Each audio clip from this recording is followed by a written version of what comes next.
कुंभकर्ण का वध और उसका बलिदान रामायण के एक अत्यंत महत्वपूर्ण और भावनात्मक अध्याय में समाहित है, जो केवल युद्ध की घटनाओं से नहीं बल्कि रिश्तों, संघर्षों और त्याग की गहरी भावनाओं से भी जुड़ा हुआ है।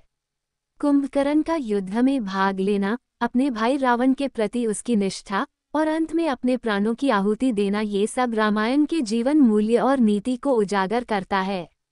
इस गाथा को समझने के लिए हमें केवल युद्ध के दृश्य तक सीमित नहीं रहना चाहिए, बल्कि यह समझना चाहिए कि युद्ध न केवल बाहरी संघर्ष है, बल्कि आंतरिक संघर्षों, भावनाओं और मानवीय कर्तव्यों के बीच की जटिलताओं को भी दिखाता है।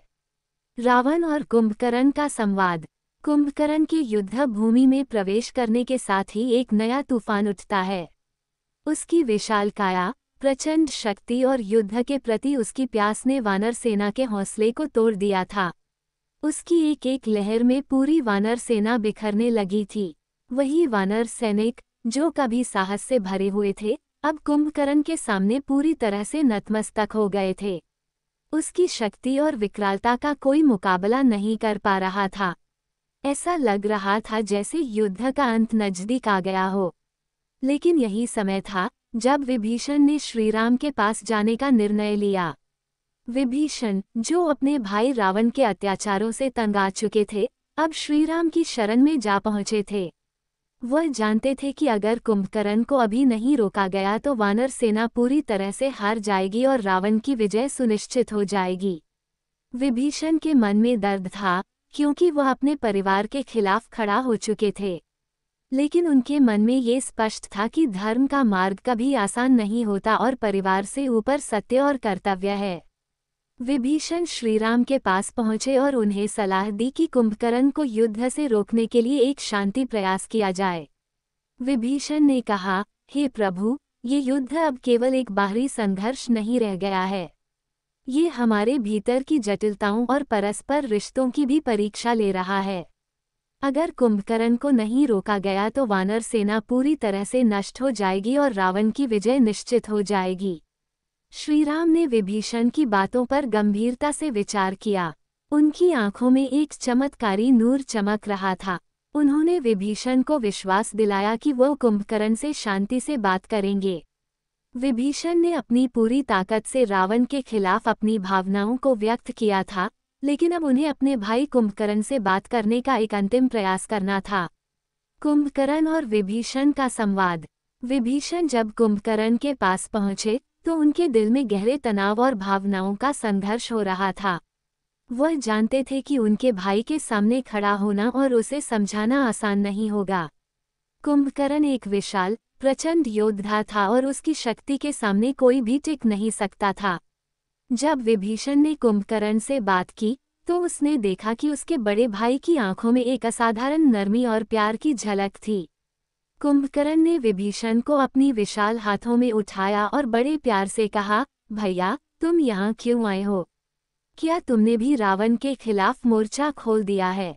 मैं तुम्हारे कष्टों को समझता हूँ, लेकिन इस युद्ध में तुम्हारा पक्ष लेना मेरे लिए असंभव है। विभीषण ने उसे शांत करने की कोशिश की और कहा, भैया, यह कोई साधारण युद्ध नहीं है। मैंने अपनी इच्छा से लंका का त्याग नहीं किया। रावण ने मुझे अपमानित किया और मेरी बातों को नजरअंदाज कर दिया। मैं लंका की निर्दोष प्रजा को बचाना चाहता था, इसलिए मैं श्रीराम की शरण में गया। कुंभकर्ण ने ये सुनकर गहरी सांस ली और कहा, तुम्हें क्या लगता है? क्या भाई के खिलाफ खड़ा होना सही है? मैं जानता हूँ कि रावण ने गलत किया है, लेकिन फिर भी मैं उसका भाई हूँ। मैं उसका साथ नहीं छोड़ सकता। विभीषण ने अपनी आंखों में आंसू भरकर कहा, भैया, परिवार से बढ़कर धर्म होता है। अगर हम सत्य के मार्ग पर नहीं चलेंगे तो हम सबका विनाश निश्चित है। रावण का रास्ता गलत है और मुझे विश्वास है कि श्रीराम का मार्ग सही है। कुंभकर्ण के चेहरे पर एक अदृश्य संघर्ष था। उसके मन में अपने कर्तव्यों और रिश्तों के बीच भारी द्वंद्व था। वह जानता था कि रावण का पक्ष लेना गलत है, लेकिन फिर भी वह अपने भाई के प्रति निष्ठा दिखाने की कोशिश कर रहा था।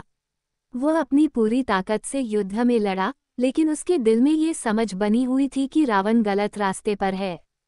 कुंभकर्ण का युद्ध। अब कुंभकर्ण युद्ध भूमि में अपनी पूरी शक्ति के साथ कूद पड़ा था। उसकी शक्ति ने वानर सेना को पूरी तरह से हिलाकर रख दिया था। उसका विशाल शरीर पर्वत के समान था और उसकी एक आंधी से पूरी वानर सेना अस्त व्यस्त हो गई थी।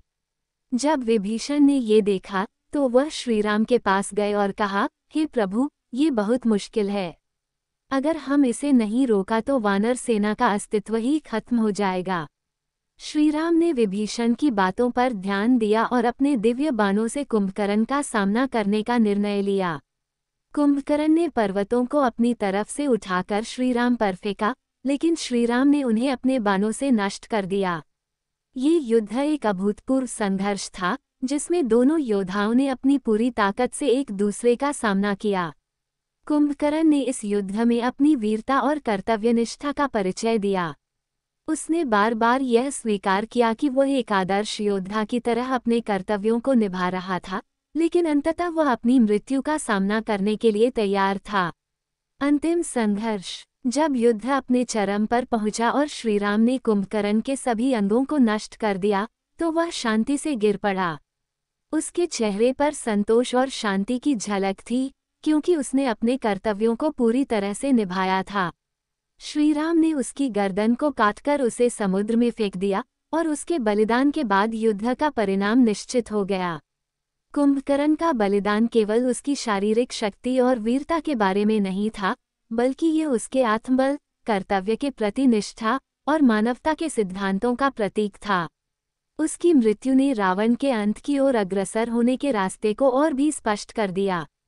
रामायण का ये प्रसंग हमें ये सिखाता है कि परिवार, कर्तव्य और धर्म के बीच संतुलन बनाए रखना कितना महत्वपूर्ण है। हमें हमेशा अपने कर्तव्यों का पालन करना चाहिए, चाहे वह कितनी भी कठिन परिस्थितियों में हो, और हमें कभी भी धर्म और सत्य के मार्ग से नहीं भटकना चाहिए। कुंभकर्ण का बलिदान ये सिखाता है कि जीवन में सबसे महत्वपूर्ण है अपने कर्तव्यों को निभाना और धर्म के मार्ग पर चलना, क्योंकि वही अंततः विजय दिलाता है।